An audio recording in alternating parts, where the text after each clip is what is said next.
Okay, well, welcome back to another episode of the GroomPod. I am Susy the Groomer, and as always, I'm joined by my wonderful co-host, Bbird.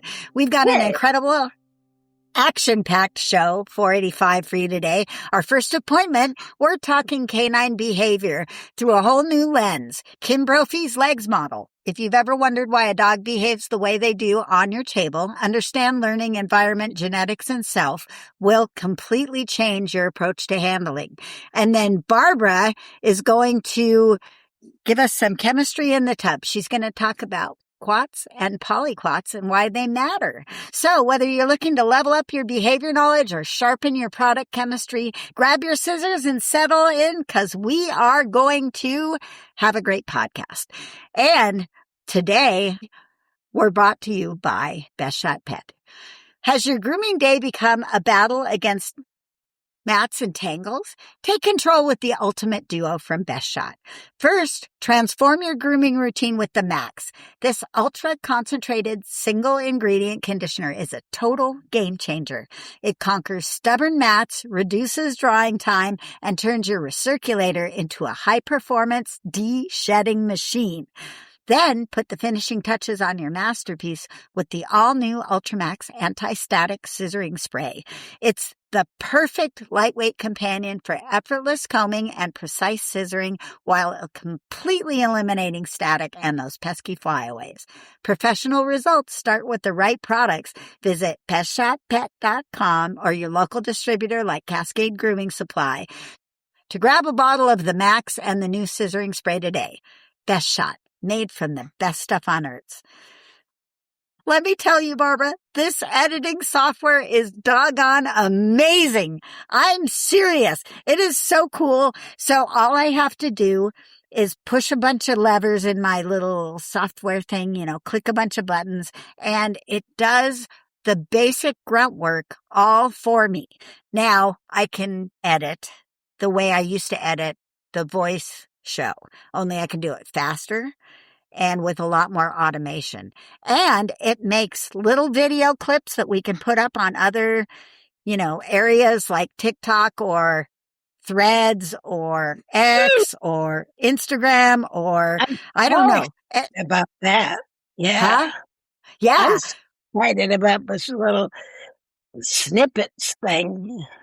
And it goes in and it finds exactly the ones that are the best and are most interesting, or I don't know how it decides what to pick out, but it picks out the right stuff. It's pretty cool and I'm loving it. And then the editing was really fun because it's different and new and I get to kind of learn stuff and experiment and check this out.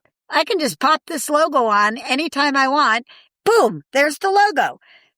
And boom, it's gone just as fast. Very cool. I'm liking it very much.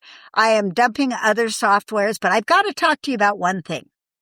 We are paying to host almost 500 episodes on a hosting platform. YouTube is free. YouTube does not download to the podcast apps, though, but the new software has a program that will download to the apps. So I'm trying to decide if I give up the hosting platform because it costs a lot of money every year. And quite frankly, after we're dead, I'm not sure what's going to go on with that.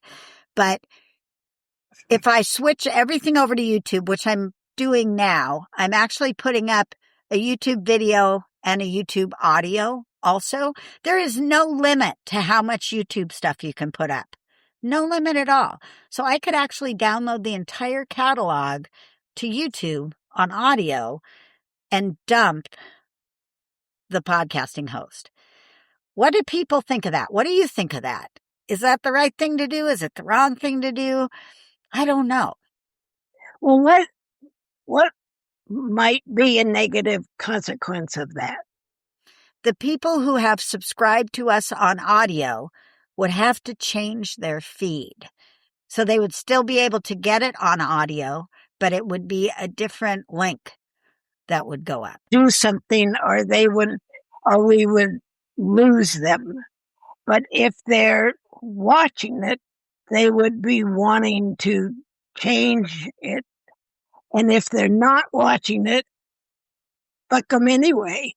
Oh, Barbara. Now, I don't want to do that. I will give them another option, but the changing over might be a little tricky. And I can always post an episode from my backlog, but from our files. I've got, off computer files. I can pull up an episode if someone wants to hear something in particular. So it's not like it's completely lost. Plus, I would eventually put them all up on YouTube or on Spotify would be the other deal. There's a connection between the editing software and Spotify. And I think as long as it's out there on something, I think it's searchable on everything. So anyway, that's what I'm pondering. I'm pondering going all YouTube and then Spotify instead and seeing how that works. And maybe not necessarily, I don't want to overwhelm everyone's feed by downloading at 3 different places and then it gets on your playlist. And that would be annoying. I don't want to do that. So I will do some investigation. And if anyone has any opinions on that, please put it on the discussion group or private message me and I'll look at it and we'll see about maybe doing that. But I'm hoping, for instance, we have 6,500 people on the Facebook group, that listen to the podcast on and off, not all at the same time. YouTube was 13 people were watching us on YouTube. It's now over 250, and that bump has happened fairly recently. So I know that everybody's switching over to video. I get it. YouTube is the best place for that. I get that too. The more we can send over to YouTube, the potential for monetization is there for us as well. So that always helps. And speaking of monetization, I want to mention Patreon. I know we don't do a lot for the benefit, except for we do put the show out. And I think if you feel like the show is worth something, we would really appreciate it if you subscribed on Patreon for a monthly donation, even if it's a couple bucks, like $5 a month or $2 a month. All of it helps us tremendously. And I don't push Patreon. I mention it every show, but really we should have a Patreon drive. This is the month we're going to talk about Patreon really hard. Yeah, I agree. We are kind of amiss ourselves at not emphasizing the value, importance of Patreon to the show, because it's a lifeblood kind of a thing, and we sort of let it happen instead of really insisting. Yes. Well, it is expensive to, for the nuts and the bolts of the show, just to keep things up, to have the website so you can find us, to have the equipment, the new software, make it all sound pretty. That stuff is expensive. And I could certainly monetize it in other ways, but I don't want to put more ads on. I don't think that's the way to go. I would like to monetize it by a little bit of donation help. So if you guys would consider it, please, take a look at Patreon, and we'll also try to find some ways to reward you guys on Patreon. We're not very good about that. We could do something like a live off-topic show where you guys could interact with us and we could just sit and chat and maybe have a beverage together or smoke a joint or whatever people do these days. We could do it. We could do it together on live. That could be a benefit of a little bit higher tier on Patreon. These are things we talk about, but have a really difficult time implementing. So maybe some encouragement from the listeners would help with that as well. All right. This time of year, Barbara, is the time I raise my prices. And so with the new van, it's a little more difficult than it has been in past years because I do not have any clue what my gas mileage is. I can only kind of guess, and the prices aren't the same as they were 2 years ago, or, to try to get a big enough sample to tell exactly what I was paying before with the mileage on my tow vehicle and my generator added together. See, I can't separate those in the van. So now they're one item. Like my miles per gallon are generator and mileage put together. Well, what it is, right? Yes, and I'm noticing that my bank accounts aren't as full as they were before. So I am raising at least $5 on everybody across the board, and that should help me a fair amount, I think. I mean, maybe it should be $10, but I don't want to do $10 all at once. Not this year. Because I would like to get a more accurate reading on what my business prices are. So $5? Is that reasonable? Nobody's going to balk at that, right? $5 is reasonable, and I think that that's a good. I think that when we ask for Patreon, I think we ought to start at $5. Okay.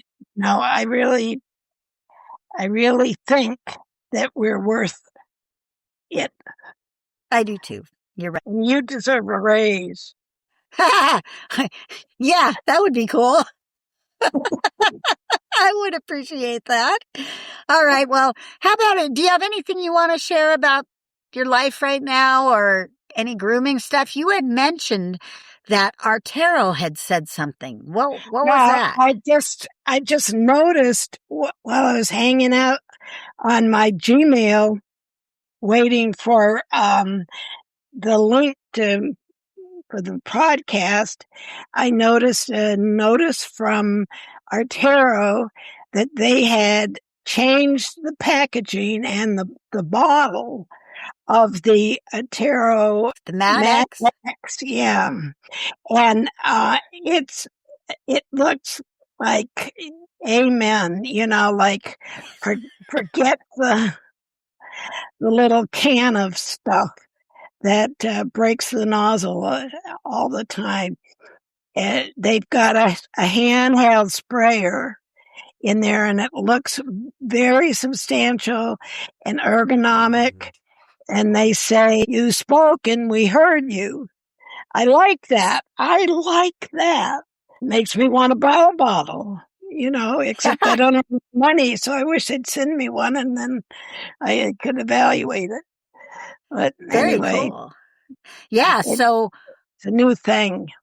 People break those off a lot by just dropping them on the floor, and the little sprayer nozzle cap just busts that nozzle right off. If you do that, there is a solution. You don't have to throw it away. You may be shocked if you do this, but you can do it. So the little nozzle that comes out, you can depress that and you can spray the juice into a spray bottle yourself. And that will save your product. But Barbara, what's the surprise when you do that? That you don't have very much product in those aerosol containers because there has to be a whole lot of air for the propellant that pushes the mist out of the bottle. So, it's very disappointing when you empty an aerosol can into a bottle. Like the time has come. And not only that, it's not planet friendly. Aerosols are not planet friendly, and we're much more conscious of that these days. Isn't that the truth? We're super happy to find them with a nice, sturdy looking. It looks like twice the size of the old tin bottle. That's going to be heavier in your hands. The lightness of the aerosol is because it's all air. Very true. Okay. Did you hear that they're canceling the Bravera? No. Yeah, gone. Not making it anymore. They have a replacement, a new 5-in-1 they're calling the Bravera 2. And I guess it's a little bit better. I got to see it at Cascade Grooming Supplies when I was there the other day. And I got to have my hands on it. And it looks a little bit different. It doesn't fit in your hands quite the same. The on-off switch is in a different spot. And also, while I was there, Andis has come out with another 5-in-1. The Andis 5-in-1 looks very much, now I have no proof for this, looks very much like the ones on Temu. I mean, the buttons are in the same place. The shape of the body's in the same. I am seeing a similarity between those that I think this is like one of those cheaper built knockoffs, but I don't know that for sure. So, keep that in mind. I'm just shooting my mouth off here right now. But the Bravura it seemed a little heavier. It's supposed to be, I think maybe, I don't know. There's supposed to be some benefits on it. For some reason, I cannot for the life of me remember what the differences are right now. But of course, I chose to bring it up. So there you go. No more Bravura. Well, I am, I'm interested in hearing about that. The Bravura was God, I got a lot of use out of that clipper. I have two of them left with me. I got a silver and a red, and I got them so that I would always have I just loved the slightly curved shape of the Bravura. I really felt that it was very ergonomic for my hand. So And the shape is still pretty good. I'm going to hold a picture of it to my camera so you can see a little bit of what it looks like. There it is. yeah, it's got a waistline. Yes, it does. It has a waistline. It doesn't have a little bit, but it looks more straighter. Yes, I don't think it's as curved. It's that curvedness that I liked. The benefit is it's got 240 minutes of charge time, so it's increased charge time. I think it comes with a stand or possibly a cord that you can use. I cannot remember for sure. I had a moment with my Bravura, and I was, Jody was helping me. Oh my goodness, helping me. His idea of helping me is to hug the dog and talk and sing to it while I attempt to do my work. And Not helpful, huh? it's not always in it. Well, we get it done, but I have such an attitude about that. And this one. Yeah, it's got a waistline too. Yeah, and it's $50 cheaper. And it's got a good paint job there. Yeah, woo, because that makes it clip better. Oh, but anyway, I was trying to shave the paws because they're matted. And he's holding the dog and wooing it with his voice. And all of a sudden, I had no power in my Bravura. Uh-oh. No power, like dead.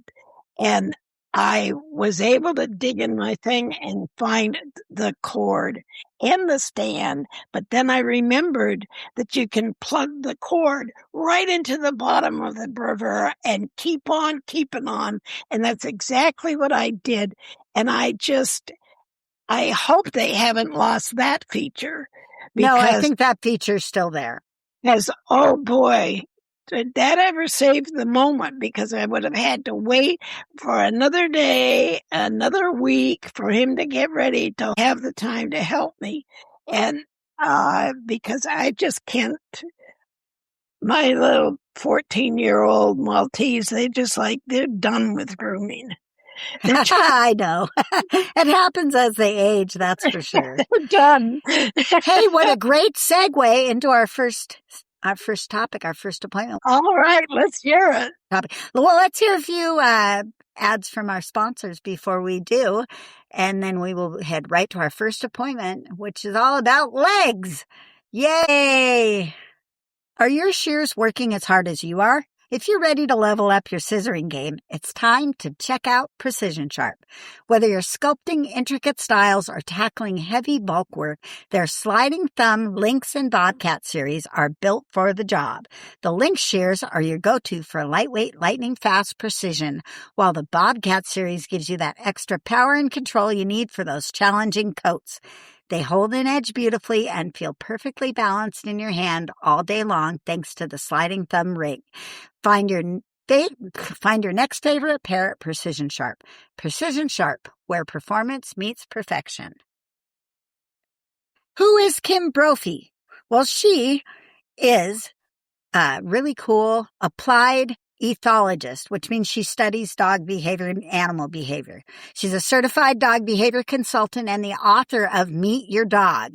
She's been working in the canine behavior field for over 25 years, and she's the founder of the Family Dog Mediation Movement. And I am going through the Family Dog Mediation course right now. I've been doing it for a while. It's very technical. It's really interesting. And I know Ashley Hanvey is a family dog mediator, and there's not a whole lot of them, but I'm going to be one eventually when I finish that course. Instead of just focusing on traditional obedience training, Kim works using applied ethology to help us understand the whole dog through science, animal welfare, and compassion.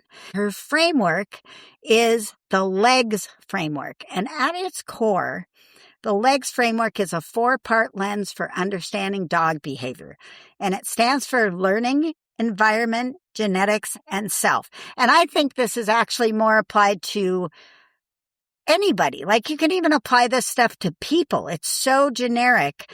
This is what makes up yourself, what makes up who you are as you go through your life or as the dog goes through life. These elements are all kind of supported together. And if your dog is struggling on the table, Kim Brophy's model teaches us to look at which leg is out of balance and figure out why instead of just labeling the dog as bad or stubborn. And I never actually want to call a dog bad that's on my grooming table. It's more like they're having a difficult time with what we're trying to do, whether it's because they don't understand it, or it could be actually learning, which is the L of legs. Learning is their experiences and their education. And what it means is all of the things that have gone into that dog's life before it's gotten to you will affect the way the process goes. Like, for instance, if they've gotten quicked in the past, maybe even multiple times, they'll have a conditioned emotional response that's like kind of pre-built into them that associates nail trims with pain. And the fear is learned protection, not a deliberately bad behavior. We see that often though, right? The dog's been quicked so many times, you go to pick up the foot and they just like wig out. Well, and sometimes all it takes is like one mistake and you're in trouble. Like, it's so true. I'll never forget. You help me. Do that, Yes. So it's learned helplessness versus cooperation is really what's going on there.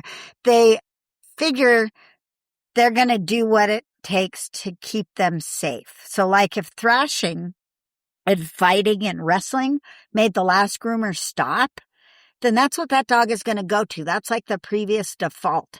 It's going to start thrashing and fighting with you. And in other words, if it worked for them, they're going to try it for you. And what we need to do is reshape the way they are learning on the grooming table through desensitization and positive reinforcement. And there's lots of parts of the grooming experience that are scary and can potentially be uncomfortable. And so when the dogs come to us and they have a predisposed feeling that this is going to be an awful experience, we should do everything we possibly can to change their opinion. And forcing them through the grooming is just going to teach them further that grooming is a horrible thing. The second part of legs is the E, is environment, or the external world and the sensory load. And what that applies to is what's going on around the animal while you're working on them. Salons are high stress areas. There's dryers, slippery tubs, chemical smells, barking dogs, high tables, all kinds of stuff that they're just not really used to in their own home environment. And it's aggressive. We have aggressive noise. We have aggressive smells. There's dogs, there's tables, there's stuff, there's things, there's people. We're doing things to them, and it can cause a definite overload. Things you can do to make it a little bit better for them will make the experience less stressful for everybody involved. And the dogs don't want to be bad. They just are afraid. So put some mats on your table and in your tub. That'll make it easier for them to stand, reduce the noises, use happy hoodies, have one-on-one appointments if you're having a dog that's having a difficult time, so you can shift their behavior baseline so they can learn a new way to be. And that's one way we can improve going forward with these guys. So fix the environment before trying to fix the dog. So when the dog's on your table and you can see that they're distracted, they're looking at everything around them, maybe take into account what they're looking at and see if we can't make it a little better for them. I think the drying process is something where you need to address that, because some dogs really are overstressed from the noise of the high velocity dryers, and there's nothing you can do except not dry them that way.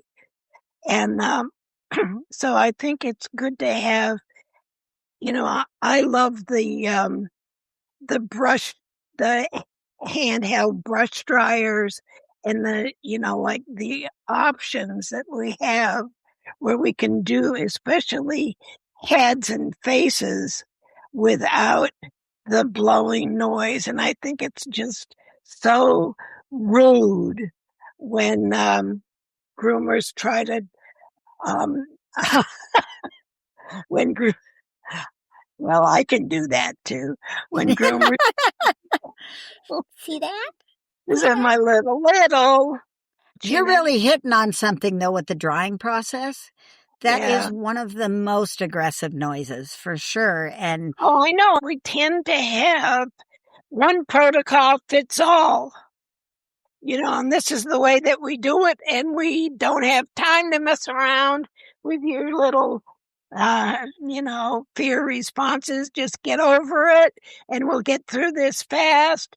But no, sometimes, like I've gotten now with my dogs, now that we're not in the salon, where I just let their faces air dry, and then I brush them out, like sometimes even the next day, because they're just freaking out. And it's not bad behavior.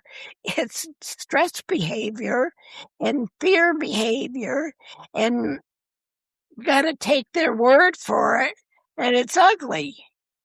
And drying is a very intrusive thing that we do to them. I love the ability that I have to slow down, and really helps you be able to slow down a little bit. I mean, we all have busy lives. Everybody's got somewhere to go at the end of the day. But if you just take a little bit more time and try to do the detective work to figure out what exactly in the environment is adding to this poor dog's stress about the process, and see if we can't make things easier, because anytime it's easier for the dog, by golly, it's going to be easier for us to do our job. And you mentioned about individuals, and I do think taking the individual's opinion into account is a huge part of this. Not every dog reacts the same way because of the learning that they've had in the past, the experiences they've had when they've been in the grooming shop. I think it was a doodle, a something doodle, that had been 86'd from 3 grooming shops. It was all about the drying. Right. I just reworked that dog about the drying. I just like started from scratch like it was a little puppy, and just like reworked the whole thing, and the dog changed once the dog understood that I was taking its feelings into consideration, or its responses into consideration. That mellowed it out a whole lot. And then it would it would bark and like bite at the dryer and at you. They just couldn't stand it in these other places. And I just didn't dry the head like that. I started there, and I just started really slowly, and I really changed that dog just through my attentiveness to its stress factors. It's fun when you get a dog that has moved away and comes back, and you can kind of read what the dog tells you, if you can, about what happened when it was gone. Because I have some folks that moved to Arizona, not Arizona where we know people, but like Boonies, Arizona. And they were back visiting their kid and they brought the dog and they're like, oh, can you please cut the dog? And of course I found a spot for them because they are 20+ year clients. And when I got to the dog, I put him on the table after the bath and he wigged out. And I was like, oh, I know what happened. They were using the cone nozzle on the dryer. Took about 5 minutes. The dog realized I don't use the cone nozzle and he settled down. The other thing is they said nobody can do his face. And it's because I have taught that dog to put its head in my hand and hold still, and I can do its face. And I'm sure somebody tried to grab its whiskers and he hates that. And so he probably fought and fought and fought. And that was the end of that because it had this memory of that particular shot. But when he came back to me, I opened my hand. He put his head right in there. I scissored up his nose. They were so happy. Oh, they were happy. So I wrote out a little instruction. Please don't hold this dog's beard. Just put your hand out and he'll put his head in your hand and then scissor away and he'll be fine. So hopefully that'll get on to his next people. So let's talk about the G part. The G is the genetics. And that's such an important component. And sometimes we forget what the genetics of the dog is. It means hardwired instincts in what they choose to do and how they interact with the world. Their body structure, their breeding, their heritage, their skin and coat is all hardwired in from years and years and years of natural selection and breeding selection. Like, for instance, herding breeds are ultra sensitive to rear limb and foot handling and are easy overstimulated by tools. And terriers, they have a high arousal threshold. These are just general suggestions from AI. So, every different breed, like terriers, they're going to want to wrestle and fight a little bit. Little companion dogs, they may cringe in the corner. They all have different built-in jobs that we put in them way in the beginning, and it's going to affect the way they act throughout their life. You can't expect a dog that usually has a job to just sit in an apartment. It's just not fair. So you got to think a little bit about genetics and stop going against the genetics of the dog. If you're working on a terrier, it's going to react differently than a golden retriever will on the table. That golden retriever is going to become a pancake. He's going to lay down and it's going to be hard to do his belly. The terrier is going to stand up on 2 legs when you try to do its head. So these are just differences in the breeding. And that stuff, even though it's been years and years and years since the Westie's been on the farm, those hardwired genetics are still in there and they actually affect the way the dog sees his world. And the last part of it is self. And that's the individual characteristics of a dog. We all know that dogs are herd, spit it out. Dogs are pack animals and they all kind of have a different role in the pack. And each individual dog within the role in the pack has an individual personality. Some of them are bold. This dog behind me has horrible separation anxiety. They all have different individual personalities, just like people do.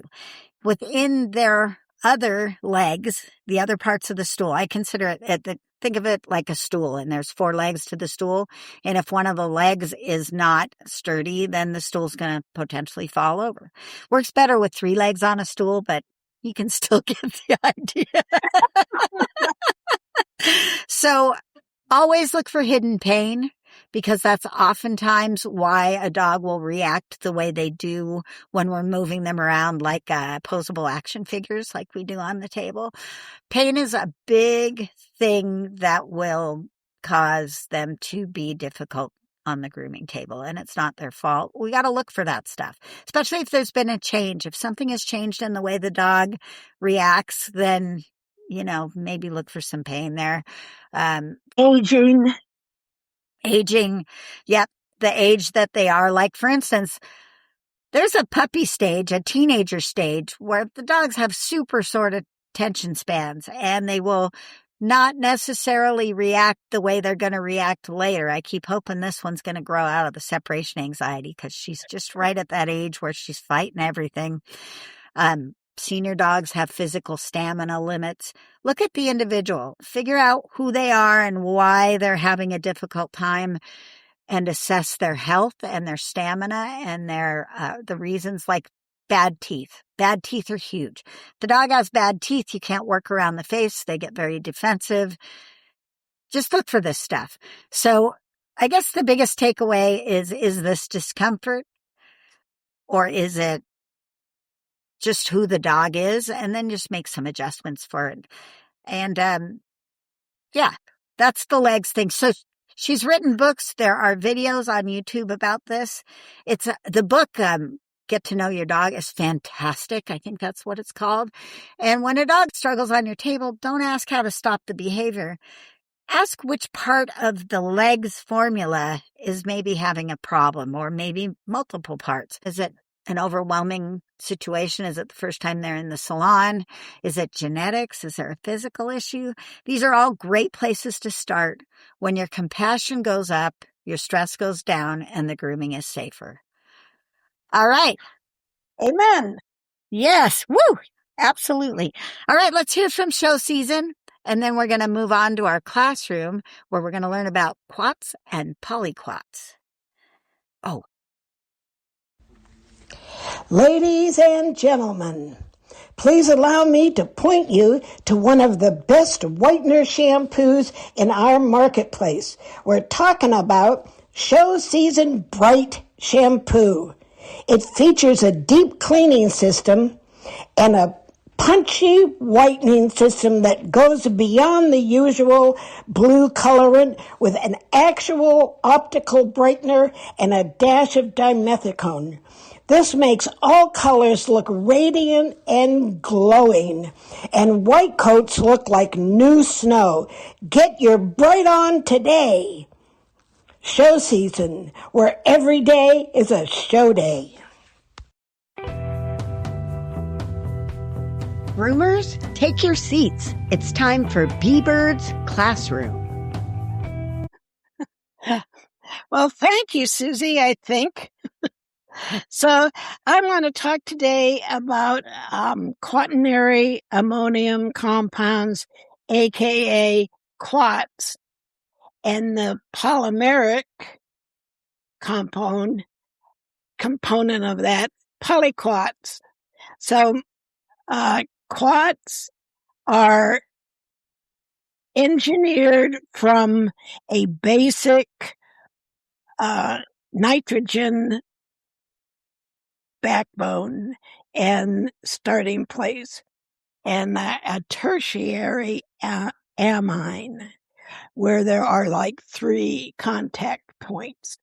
And to make that quaternized is to make it cationic, give it like a big magnet right in the middle of it that will cling to hair, skin, whatever. It will adhere substantively. So it has great substantivity. So in order to get evenly applied conditioning ingredients in a liquid shampoo or conditioner, the quaternization really helps equalize the whole process so that you're getting evenly distributed into the fur coat or the skin or whatever you're treating. And a lot of the quats and polyquats came first from fabric softeners. So this was just it was kind of an obvious hop, skip, and a jump where people said, wow, this makes my laundry so soft and nice. Why don't we use it on my hair? Yeah, And It's a natural connection.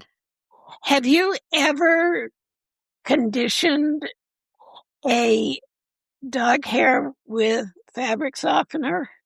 Not intentionally, but I have sprayed it on a dog by accident. It worked great. I have actually used it in a pinch. Ah. And nothing horrible happened. The coat didn't fall out. Nothing bad happened. It kind of worked. No itching? And that was before I understood that some of these conditioning ingredients started out as fabric softeners. So they've been brought into shampoos and conditioners and into shampoos especially because the quaternization, the cationic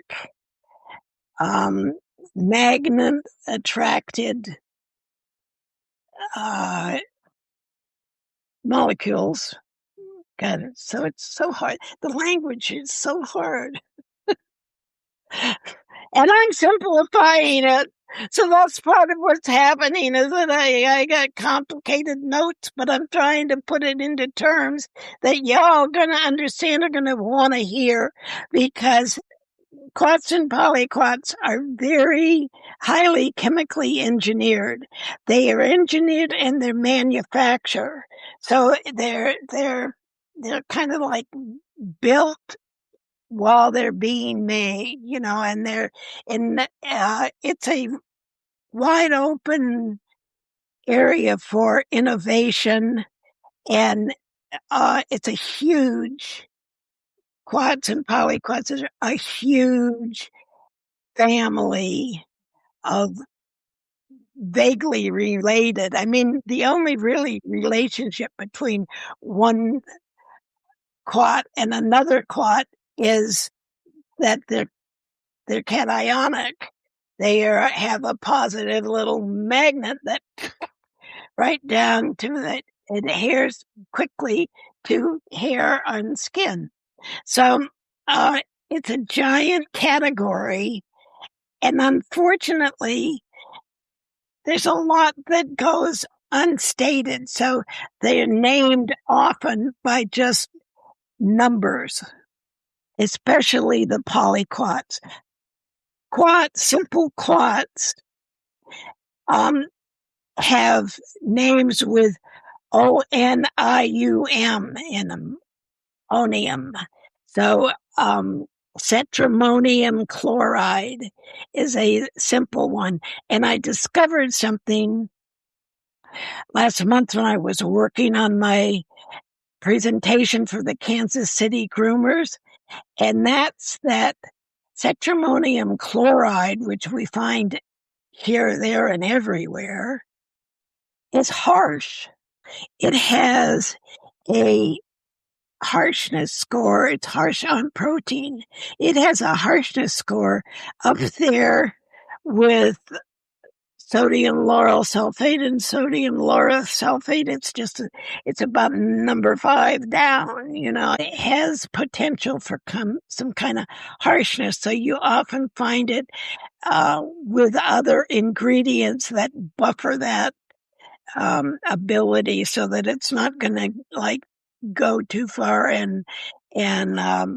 But Quats and Polyquats are not good if they get in the eyes, because those little magnets that make them quats, they will magnet attached to the eye tissue there and really cause problems. So try not to get, you think you're out of the woods when you rinse off the shampoo and you start with the conditioner. But the truth is, conditioners can burn the eyes just as much as shampoos. They're even harder to rinse off, because the whole feature of quaternization is to adhere and not be rinsed off. Right. And And the positive charge is permanent. It's there for good, for life. The difference between quats and polyquats is simply that the quats have a single magnet or a single point of catenization, and the polyquats have several spots. So the polyquats are have magnets down their tail, and the quats have just like one magnet right in the middle of the whole thing. And so polyquats can be more substantive to hair, and likewise, they can they be harder to get rid of once you get them in the coat?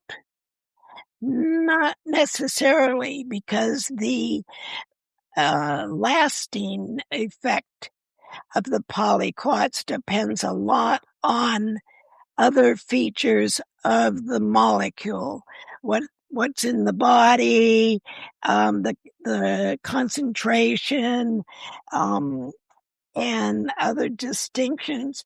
So it theoretically can stay attached longer and have buildup happen, but not necessarily always. A polymer is easily washed off with an anionic shampoo the next time. Now, I have been asking for about 5 years. Anytime I get someone that is in the chemically educated, I say, how long will a quat or a polyquat stay substantive to the hair when it's not washed again the next day or the next week? Because that's the biggest difference between how we shampoo human hair and how we shampoo the dog fur, is the interval in between shampoos. Well, the truth is, the reason that I haven't been able to get an answer is because that question has not been answered. Susy, it has not been studied. The longevity of a cationic connection has not been studied, because always they've just done human hair. And it's just goes to show you that there's not a great deal of priority for testing all of the nuances of animal cosmetics or cosmetic ingredients that are used, that are taken from human products and applied to animal products. But we do know that they are easily removed with the next shampoo or two. Right? Yeah, okay. So it's interesting, the conditioning cling is so much more powerful than the cleaning cling, that the magnet is so powerful as a conditioner. But it makes sense, since that's the act of conditioning. But you're right, some people don't get their dogs done until every 8 weeks. So the chances that a leave-in conditioner and hair rubbing back and forth as the dog moves around, that it's still there 2 months later, is probably not still there 2 months later. Yeah, it's not, it deteriorates for sure. And you're right, the movement of hair against hair is way more important than we know. I suspect so. And that's one reason why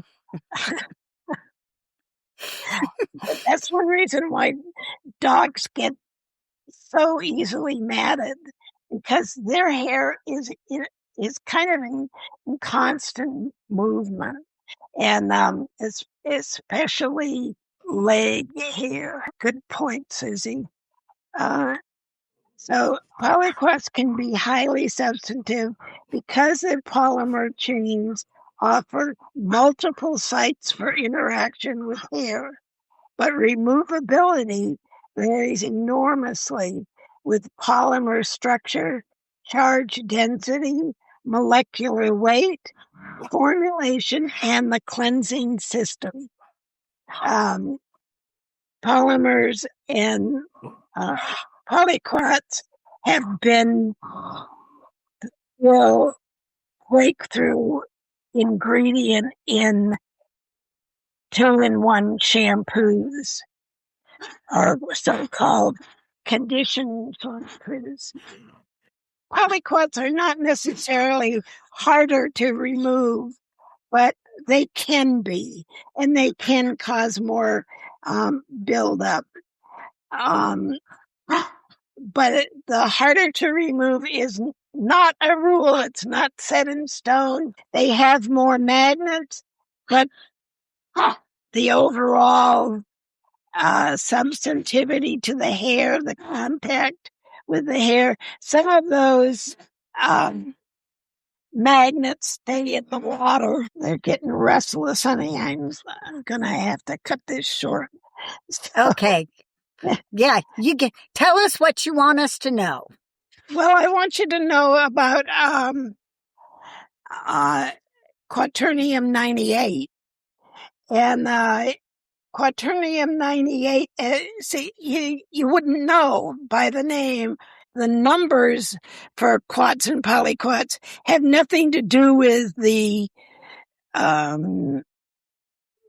properties of those ingredients. They are simply the number in the order in which they were registered as ingredients by the manufacturer. Quaternium 98 is a advanced quat called an ester quat.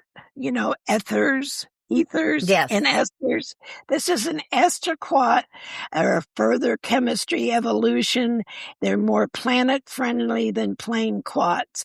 They are less toxic to the environment and less of a concern in wastewater. In other words, ester quats are more green. They're greener. But how do we know? There's no way, you know, like you can only learn that if it's marketed to you. You know what I mean? We only learn about the features of ingredients by what the labels and the salesmen say. Very true. And the truth is that sales people at the trade show do not have as much education as you might As think. we do. As we do, yeah. As I do. What they have is great sales ability. So they are chosen to be representatives of the company at trade shows because they can sell shit. Right. Not because they know about them or what's going on. And they generally either will answer your question in a way that avoids the question, or they'll make shit up. Right. You know, and they do make stuff up just to cover their own butts because they don't know. So Quaternium 98 is a good hair conditioning, also a skin conditioner. It's an emollient, and it just has a number of fabulous properties. So we talked about cetrimonium chloride, that it's an anesthetic. First of all quats and polyquats are great anti-static ingredients because they will neutralize the negative charge of dirty and damaged hair. The more damaged the hair cuticle, the more negative its charge. And these ingredients neutralize that. The positive magnet neutralizes the negative charge of the hair, and you have no static cling, and you have a less likelihood of mat and stuff like that. Friction. So, here's another one. Steroconium chloride. This is a cationic conditioning ingredient, also used as fabric softener. We talked about Mad-X. It's got a silicone quaternium 16. Of course, it's got silicone, and silicone is the most fun stuff for chemists to manipulate and engineer, because silicone has a backbone that has many places where you can add other molecules and create, like really exotic combinations. You can even make a green silicone. You can attach vegetable protein to your silicone and have a green silicone. We know I love silicones. We do. Actually, we at the podcast love silicones. I wanted to tell you about, I've mentioned this one before, and it's called polyquaternium 110. So 110, that's getting up there, right?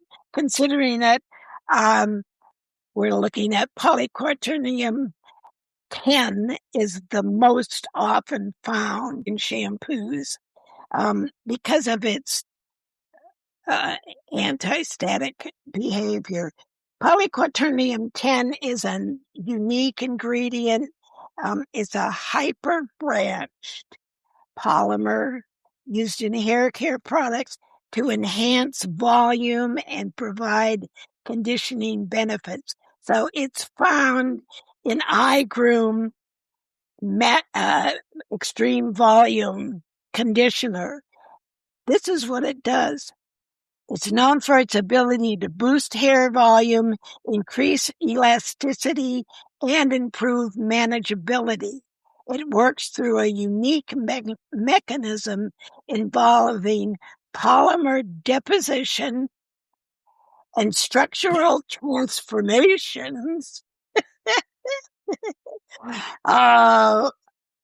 You made me laugh because you let me. Yeah, I know. Well, but we got to say deposition. It's deposited. Okay. Yes. Deposition is a big concept in ingredients and shampoos and conditioners, because that's how things get delivered. The first silicone oil, plain dimethicone, was used in shampoos, and it would simply fall out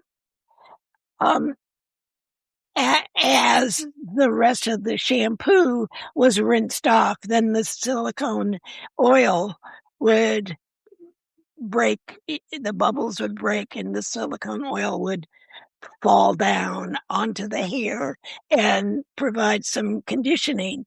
That's why we didn't love the original conditioning shampoos. They were kind of hit or miss.